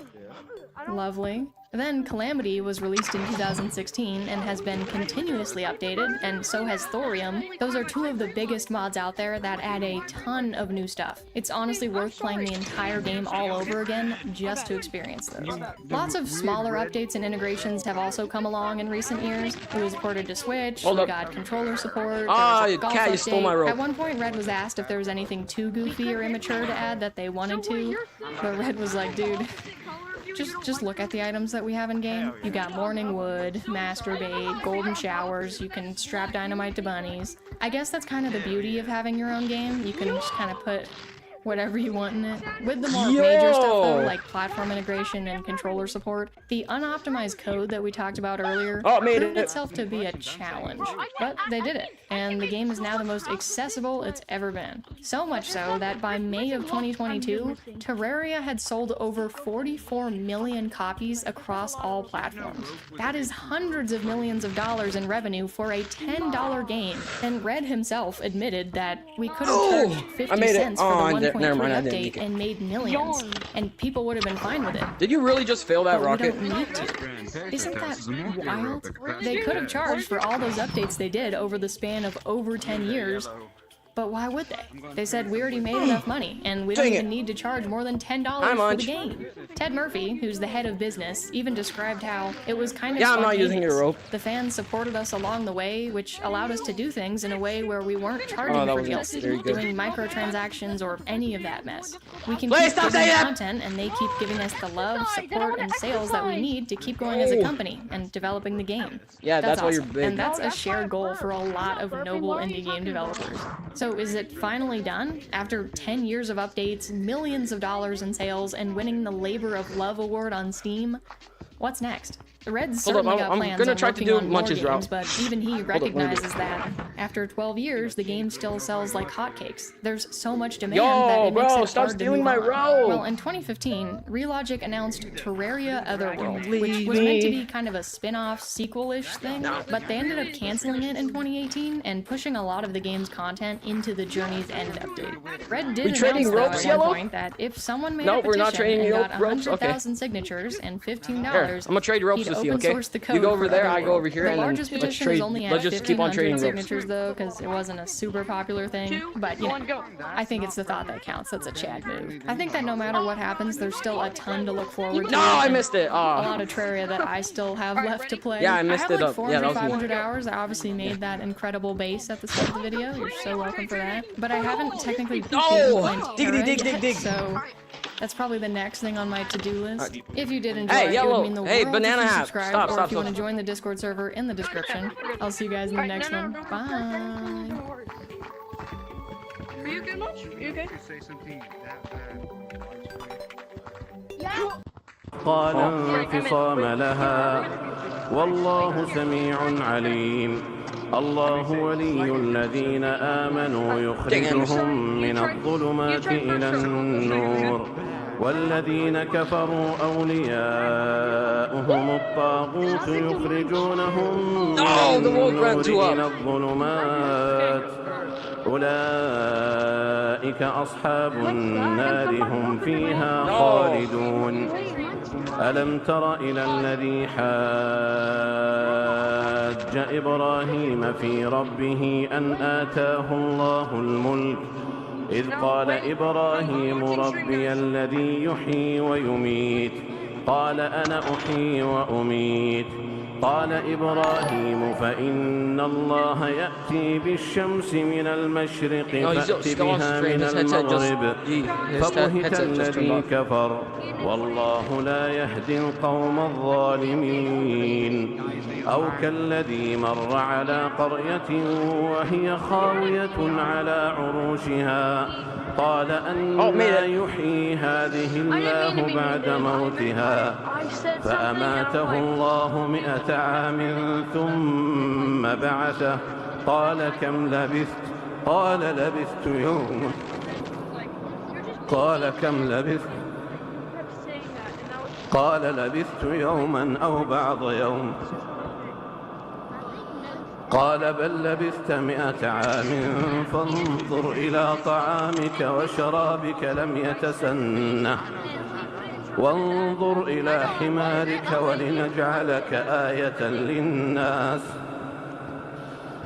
وانظر إلى العظام كيف ننشزها ثم نكسوها لحما فلما تبين له قال أعلم أن الله على كل شيء قدير وإذ قال إبراهيم رب أرني كيف تحيي الموتى قال أولم تؤمن قال بلى ولكن ليطمئن قلبي قال فخذ أربعة من الطير فصرهن إليك ثم اجعل على كل جبل منهن جزءا ثم ادعهن يأتينك سعيا واعلم أن الله عزيز حكيم مثل الذين ينفقون أموالهم في سبيل الله كمثل حبة أنبتت 7 سنابل في كل سنبلة 100 حبة والله يضاعف لمن يشاء والله واسع عليم الذين ينفقون أموالهم في سبيل الله ثم لا يتبعون ما أنفقوا منا ولا أذى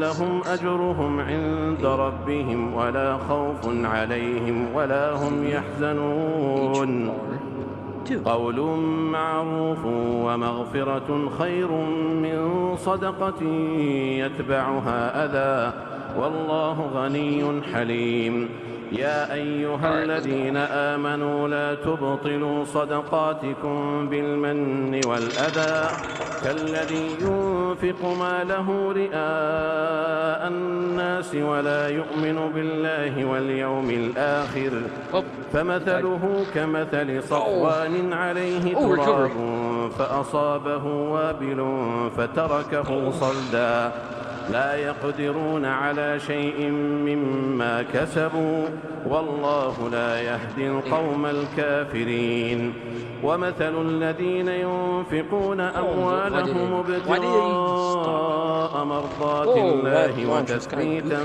من أنفسهم كمثل جنة بربوة أصابها وابل فآتت أكلها ضعفين فإن لم يصبها وابل فطل والله بما تعملون بصير أيود أحدكم أن تكون له جنة من نخيل وأعناب تجري من تحتها الأنهار له فيها من كل الثمرات وأصابه الكبر وله ذرية ضعفاء فأصابها إعصار فيه نار فاحترقت كذلك يبين الله لكم الآيات لعلكم تتفكرون يا أيها الذين آمنوا أنفقوا من طيبات ما كسبتم ومما أخرجنا لكم من الأرض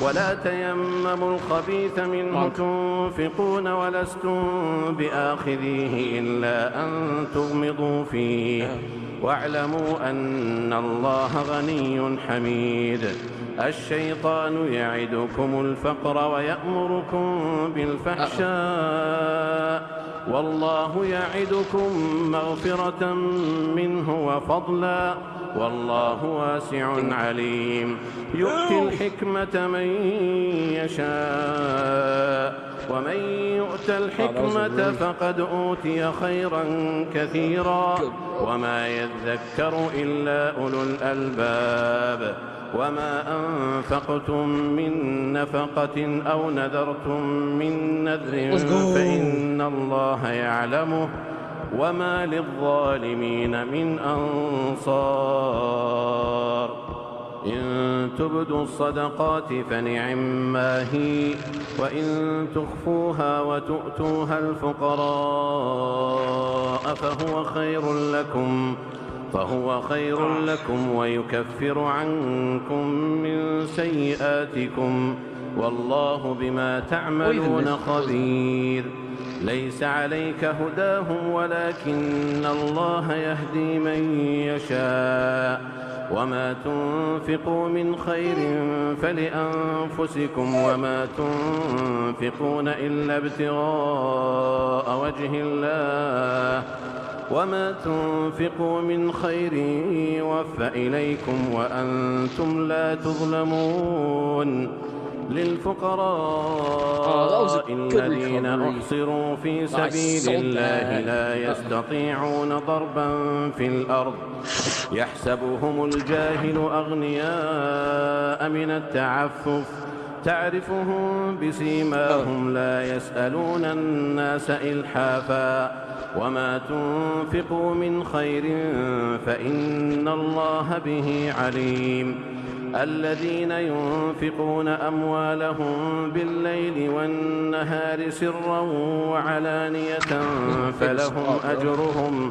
فلهم أجرهم عند ربهم ولا خوف عليهم ولا هم يحزنون الذين يأكلون الربا لا يقومون إلا كما يقوم الذي يتخبطه الشيطان من المس ذلك بأنهم قالوا إنما البيع مثل الربا وأحل الله البيع وحرم الربا فمن جاءه موعظة من ربه فانتهى فله ما سلف وأمره إلى الله ومن عاد فأولئك أصحاب النار هم فيها خالدون يمحق الله الربا ويربي الصدقات والله لا يحب كل كفار أثيم إن الذين آمنوا وعملوا الصالحات وأقاموا الصلاة وآتوا الزكاة لهم أجرهم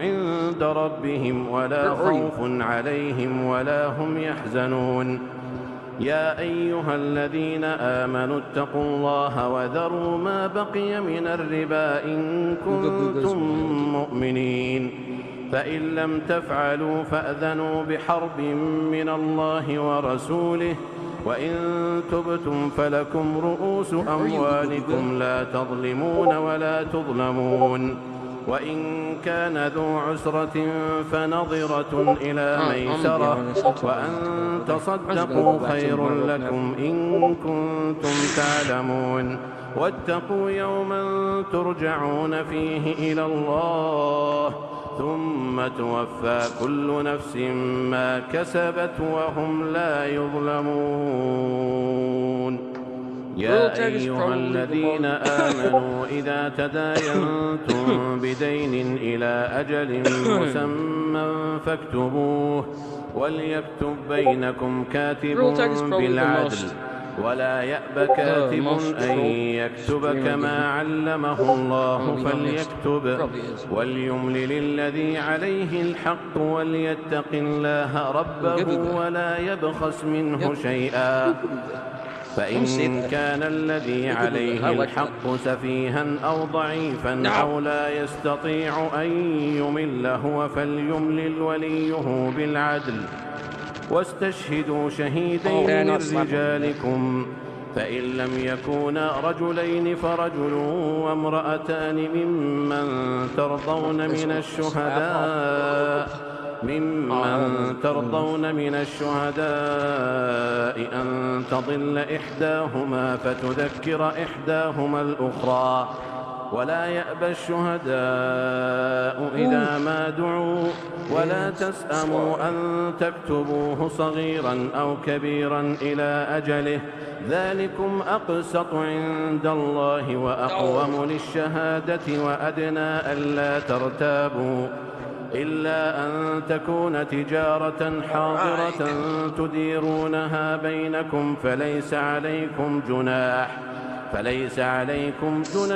ألا تكتبوها وأشهدوا إذا تبايعتم ولا يضار كاتب ولا شهيد وإن تفعلوا فإنه فسوق بكم واتقوا الله ويعلمكم الله والله بكل شيء عليم وإن كنتم على سفر ولم تجدوا كاتبا فرهان مقبوضة فإن أمن بعضكم بعضا فليؤدي الذي اؤتمن أمانته وليتق الله ربه ولا تكتموا الشهادة ومن يكتمها فإنه آثم قلبه والله بما تعملون عليم.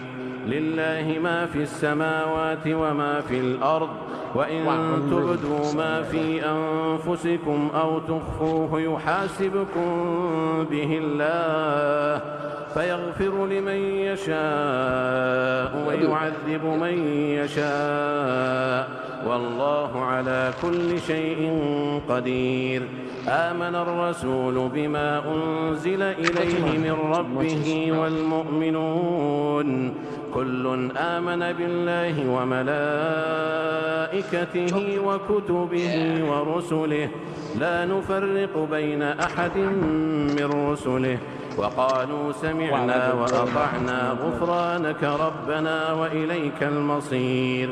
لا يكلف الله نفسا إلا وسعها لها ما كسبت وعليها ما اكتسبت ربنا لا تؤاخذنا إن نسينا أو أخطأنا ربنا ولا تحمل علينا إصرا كما حملته على الذين من قبلنا ربنا ولا تحملنا ما لا طاقة لنا به واعف عنا واغفر لنا وارحمنا أنت مولانا فانصرنا على القوم الكافرين.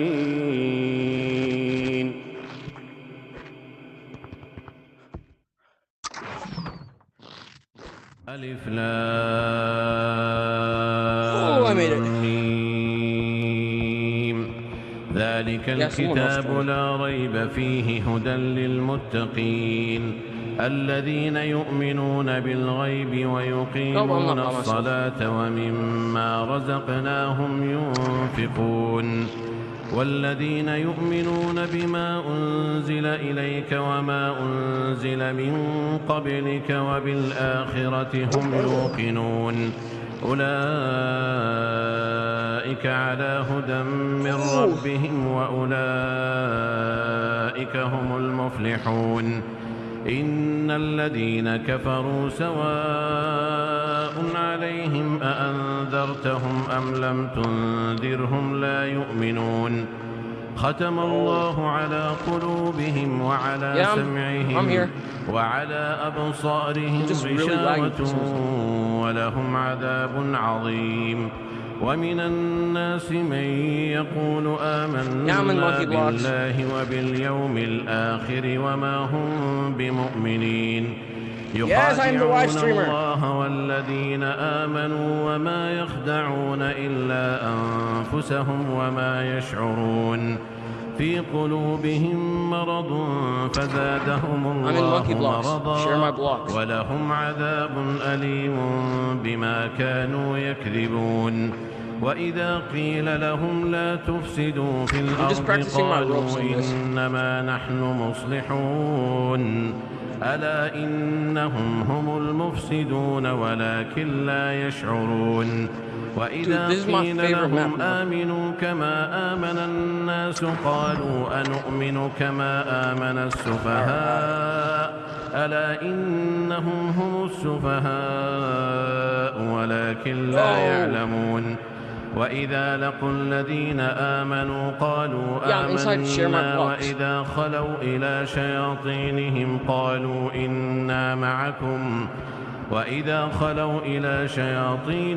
قالوا إنا معكم إنما نحن مستهزئون الله يستهزئ بهم ويمدهم في طغيانهم يعمهون. أولئك الذين اشتروا الضلالة بالهدى فما ربحت تجارتهم وما كانوا مهتدين. مثلهم كمثل الذي استوقد نارا فلما أضاءت ما حوله ذهب الله بنورهم وتركهم في ظلمات لا يبصرون. صم بكم عمي فهم لا يرجعون أو كصيب من السماء فيه ظلمات ورعد وبرق يجعلون أصابعهم في آذانهم من الصواعق حذر الموت والله محيط بالكافرين يكاد البرق يخطف أبصارهم كلما أضاء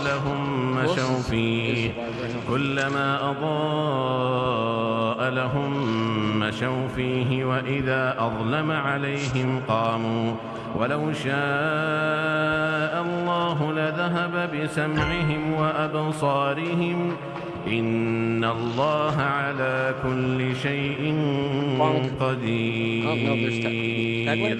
يا أيها الناس اعبدوا ربكم الذي خلقكم والذين من قبلكم لعلكم تتقون الذي جعل لكم الأرض فراشا والسماء بناء وأنزل من السماء ماء فأخرج به من الثمرات رزقا لكم فلا تجعلوا لله أندادا وأنتم تعلمون وإن كنتم في ريب مما نزلنا على عبدنا فأتوا بسورة من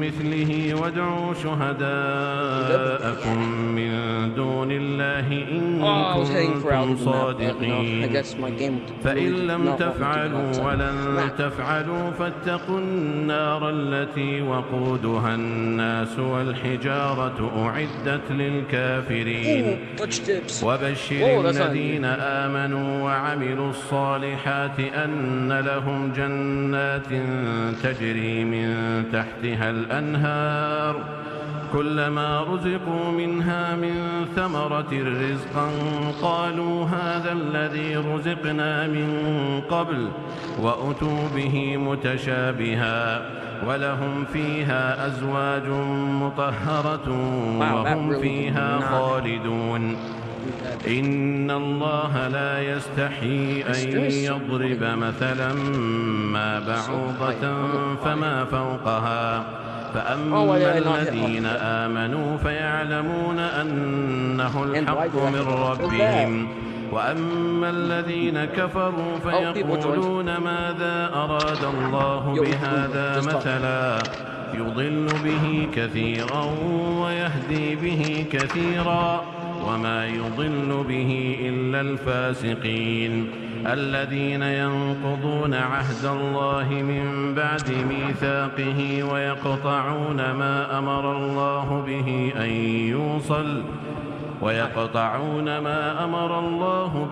أن يوصل ويفسدون في الأرض أولئك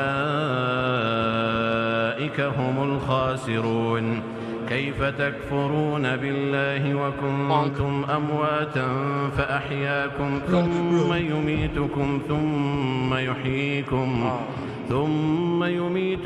ثم يحييكم ثم إليه ترجعون هو الذي خلق لكم ما في الأرض جميعا ثم استوى إلى السماء فسواهن 7 سماوات وهو بكل شيء عليم وإذ قال ربك للملائكة إني جاعل في الأرض خليفة قالوا أتجعل فيها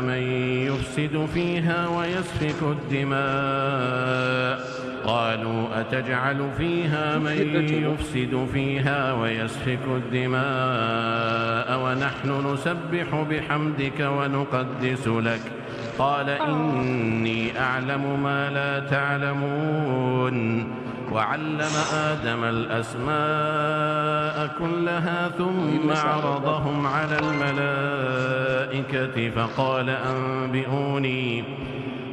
أنبئوني بأسماء هؤلاء إن كنتم صادقين قالوا سبحانك لا علم لنا إلا ما علمتنا إنك أنت العليم الحكيم. قال يا آدم أنبئهم بأسمائهم فلما أنبأهم بأسمائهم قال ألم أقل لكم إني أعلم غيب السماوات والأرض وأعلم ما تبدون وما كنتم تكتمون. وإذ قلنا للملائكة اسجدوا لآدم فسجدوا إلا إبليس أبى واستكبر وكان من الكافرين.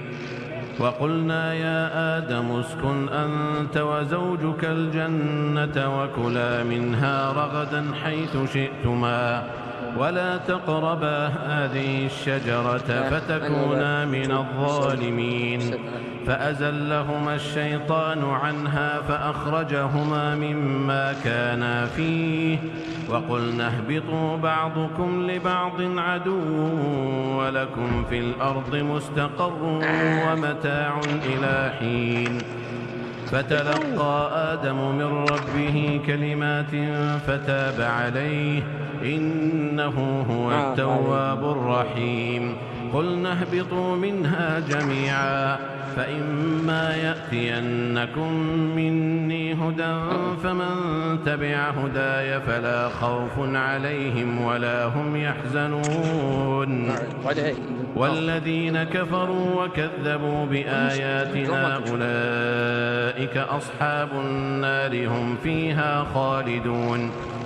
يا بني إسرائيل اذكروا نعمتي التي أنعمت عليكم وأوفوا بعهدي أوف بعهدكم وإياي فارهبون. وآمنوا بما أنزلت مصدقا لما معكم ولا تكونوا أول كافر به ولا تشتروا بآياتي ثمنا قليلا وإياي فاتقون. ولا تلبسوا الحق بالباطل وتكتموا الحق وأنتم تعلمون. وأقيموا الصلاة وآتوا الزكاة واركعوا مع الراكعين. أتأمرون الناس بالبر وتنسون أنفسكم وأنتم تتلون الكتاب أفلا تعقلون. واستعينوا بالصبر والصلاة وإنها لكبيرة إلا على الخاشعين الذين يظنون أنهم ملاقو ربهم وأنهم إليه راجعون. يا بني إسرائيل اذكروا نعمتي التي أنعمت عليكم وأني فضلتكم على العالمين. واتقوا يوما لا تجزي نفس عن نفس شيئا ولا يقبل منها شفاعة ولا يؤخذ منها عدل ولا هم ينصرون. وإذ نجيناكم من آل فرعون يسومونكم سوء العذاب يذبحون أبناءكم ويستحيون نساءكم وفي ذلكم بلاء من ربكم عظيم. وإذ فرقنا بكم البحر فأنجيناكم وأغرقنا آل فرعون وأنتم تنظرون. وإذ واعدنا موسى 40 ليلة ثم اتخذتم العجل من بعده وأنتم ظالمون ثم عفونا عنكم من بعد ذلك لعلكم تشكرون. وإذ آتينا موسى الكتاب والفرقان لعلكم تهتدون. وإذ قال موسى لقومه يا قوم إنكم ظلمتم أنفسكم باتخاذكم العجل فتوبوا إلى بارئكم فاقتلوا أنفسكم ذلكم خير لكم عند بارئكم فتاب عليكم إنه هو التواب الرحيم.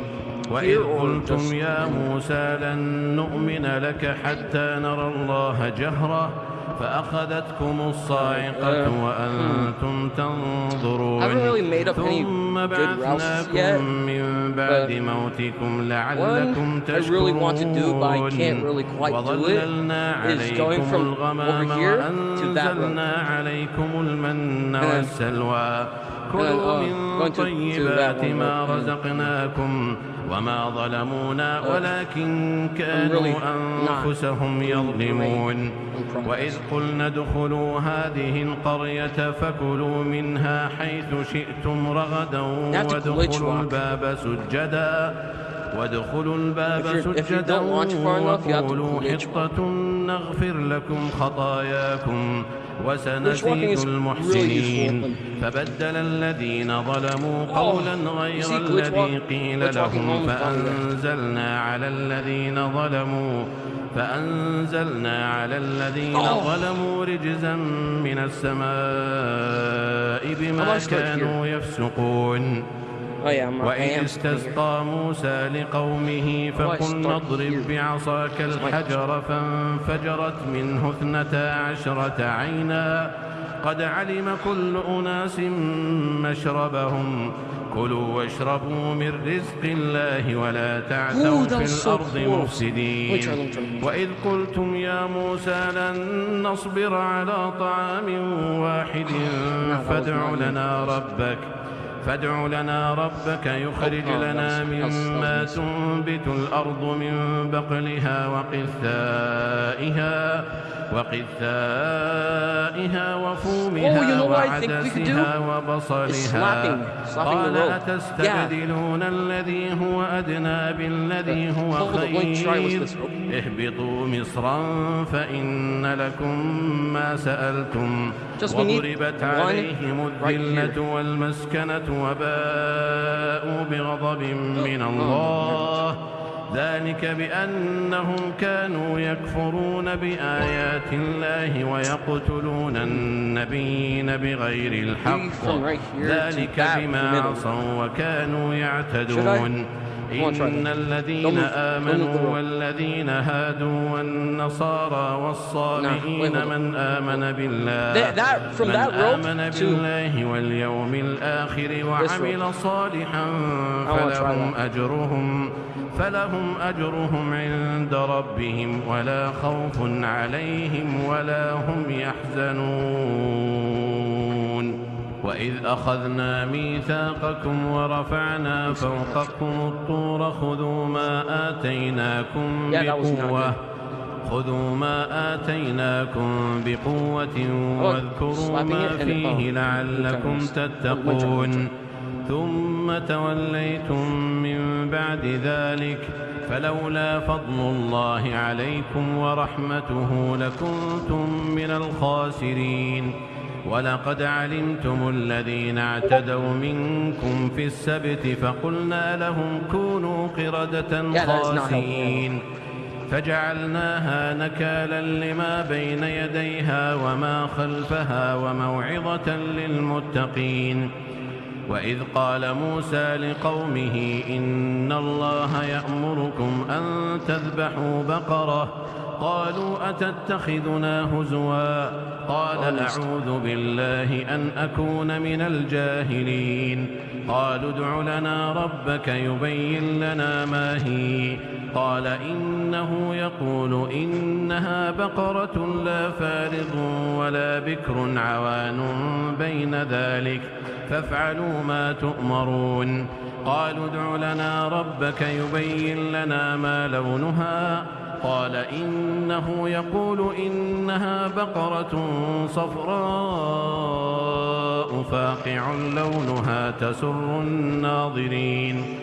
قالوا ادع لنا ربك يبين لنا ما هي إن البقرة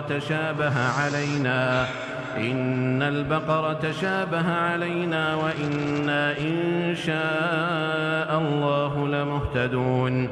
قال إنه يقول إنها بقرة لا ذلول تثير الأرض ولا تسقي الحرث مسلمة لا شية فيها. قالوا الآن جئت بالحق فذبحوها وما كادوا يفعلون. وإذ قتلتم نفسا فادارأتم فيها والله مخرج ما كنتم تكتمون. فقلنا اضربوه ببعضها كذلك يحيي الله الموتى ويريكم آياته لعلكم تعقلون. ثم قست قلوبكم من بعد ذلك فهي كالحجارة أو أشد قسوة. وإن من الحجارة لما يتفجر منه الأنهار وإن منها لما يشقق فيخرج منه الماء وإن منها لما يهبط من خشية الله وما الله بغافل عما تعملون.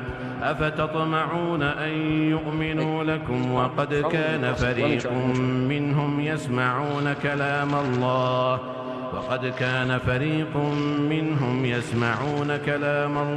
ثم يحرفونه من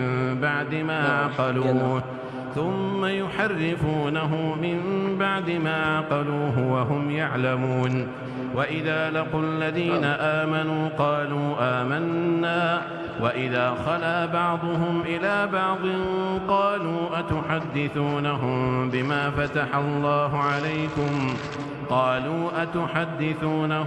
بما فتح الله عليكم ليحاجوكم به عند ربكم أفلا تعقلون. أولا يعلمون أن الله يعلم ما يسرون وما يعلنون. ومنهم أميون لا يعلمون الكتاب إلا أماني وإن هم إلا يظنون. فويل للذين يكتبون الكتاب بأيديهم ثم يقولون هذا من عند الله ليشتروا به ثمنا قليلا فويل لهم مما كتبت أيديهم وويل لهم مما يكسبون.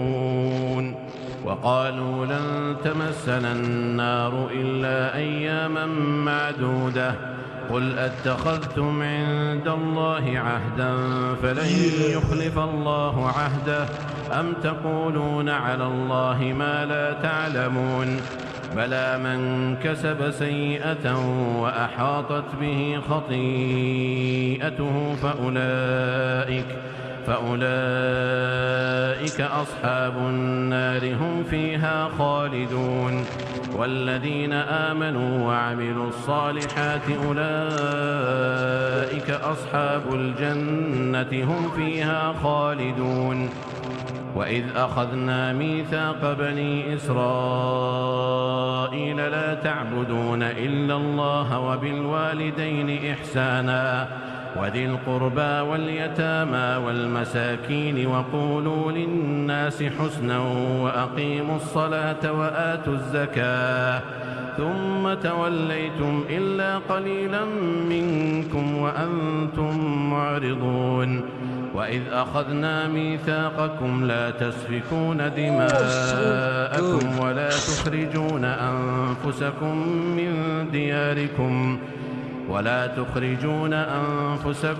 من دياركم ثم أقررتم وأنتم تشهدون. ثم أنتم هؤلاء تقتلون أنفسكم وتخرجون فريقا منكم من ديارهم تظاهرون عليهم بالإثم والعدوان وإن يأتوكم أسارى تفادوهم وهو محرم عليكم إخراجهم. أفتؤمنون ببعض الكتاب وتكفرون ببعض فما جزاء من يفعل ذلك منكم إلا خزي في الحياة الدنيا ويوم القيامة يردون إلى أشد العذاب وما الله بغافل عما تعملون.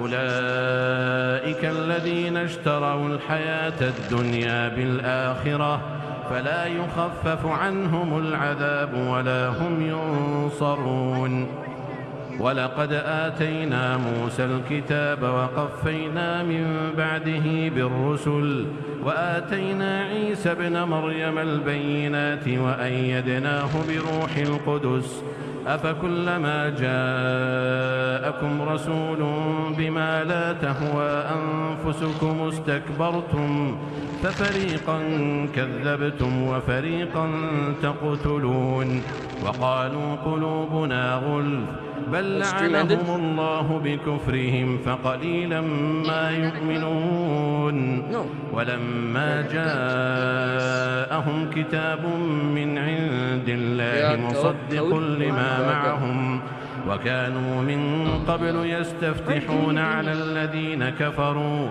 فلما جاءهم ما عرفوا كفروا به فلعنة الله على الكافرين بئس ما اشتروا به أنفسهم أن يكفروا بما أنزل الله بغيا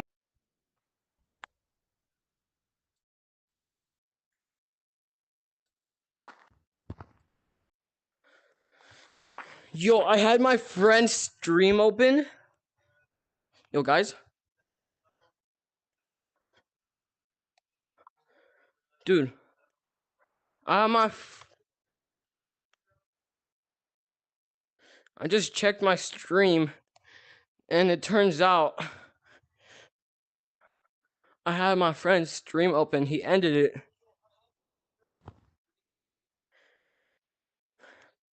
And once he ended it, it went to a video of some like Indian guy singing.